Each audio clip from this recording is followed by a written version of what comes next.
Good morning, Doc. Yes, hi, good morning. Anong ganap?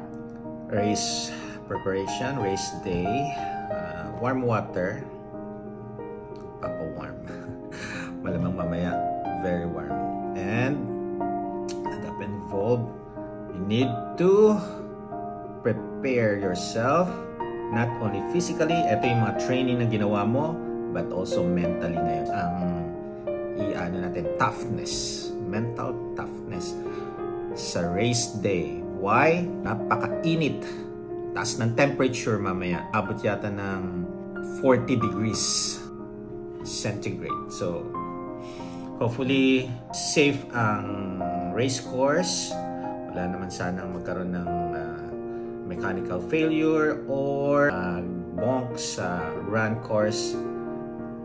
Enjoy lang ang race ngayon. Okay? Good day. Bye.